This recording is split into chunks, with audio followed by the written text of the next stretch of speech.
Many of you watching this right now know that I've dealt with very intense and extremely debilitating health anxiety, general anxiety, and panic attacks for 5 years. 5 whole years. At the height of my anxiety days, I was so crushed by all the symptoms and the mental strain these put on me that I was no longer capable of living on my own and had to move in back with my parents, just so that I could always be 100% assured that there would be someone around me, just in case, you know? I mean, I was so certain that something terrible would happen. I even had to keep my bedroom door open at all times, always had to have my phone on me, and asked my family doctor pretty seriously if he could give me one of these emergency buttons that you see a lot of the elderly people have. You know, this one-click emergency service call thing.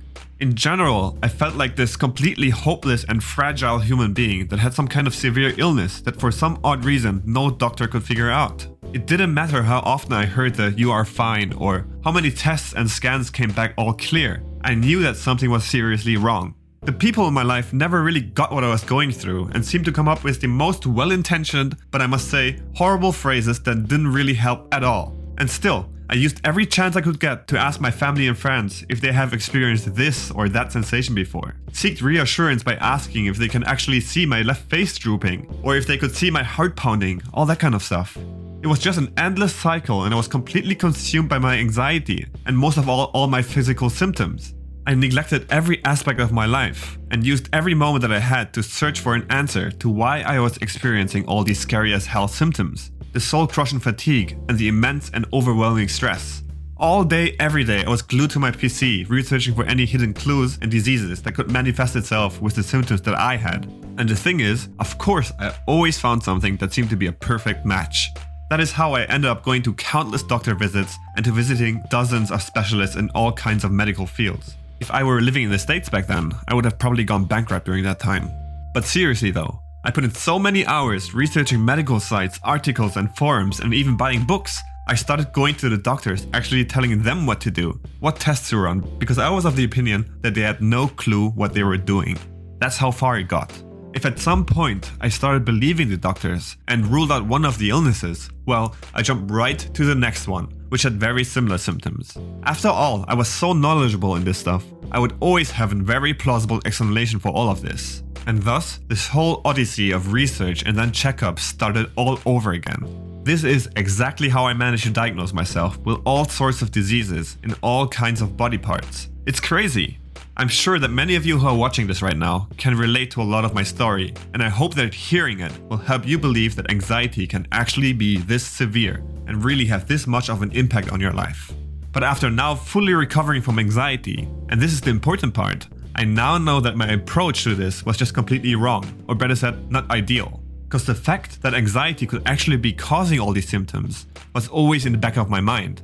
And I did look into that too, but following and implementing all of that stuff I read about or watched on other YouTube channels didn't seem to be working for me. It didn't matter how hard I tried to accept anxiety, how many times I sat down and took slow breaths and kept going with the positive affirmations. At the end of the day, I was still in the tight grip of my anxiety and was back to square one, looking for alternative explanations to my symptoms. Now, after more than a year and a half on YouTube, I recognize that a lot of you are doing exactly the same mistake that I did. So many seem to be convinced that the main goal of recovery is getting rid of a very specific symptom. If this one thing suddenly disappears, everything will probably be okay. We tend to think that we are only anxious because we didn't completely rule out this or that disease, but that we can't accept that it is anxiety because we still haven't gotten that one test done that would finally clarify it all.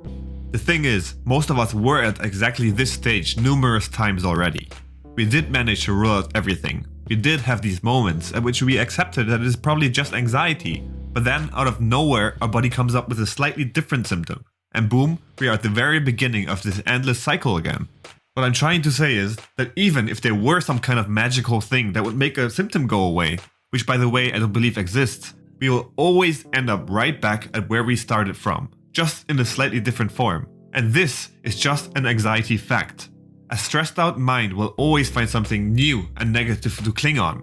It's your ancient monkey brain trying to keep you safe.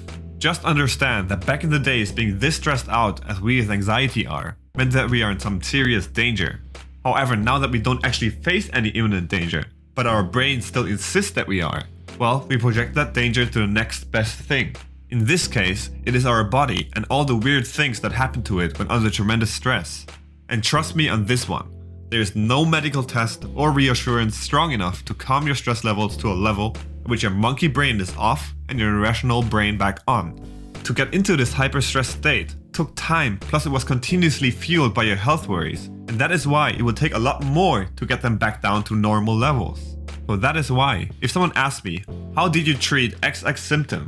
The answer probably has to be, I didn't treat or do anything about it at all. Of course I might have had a few tricks and tweaks to make a symptom a little bit more bearable, but it for sure wasn't the reason why I fully recovered. The thing is, in the moment I took anxiety recovery seriously, I honestly wasn't really thinking about recovery all too much. I know I might have said something else in one or the other video. However, I was primarily focused on improving myself. By that I mean, I was so fed up of being this fragile being and wanted to transform myself into a machine. Unfortunately, I never really accomplished that, but still, that was the end goal. I envisioned my life where I wanted to be in the short or medium term and then started working on it. I guess it was mostly luck that one of my goals was to be more fit and healthy. For this reason, I started working out hard. Started slow but continuously increased the intensity.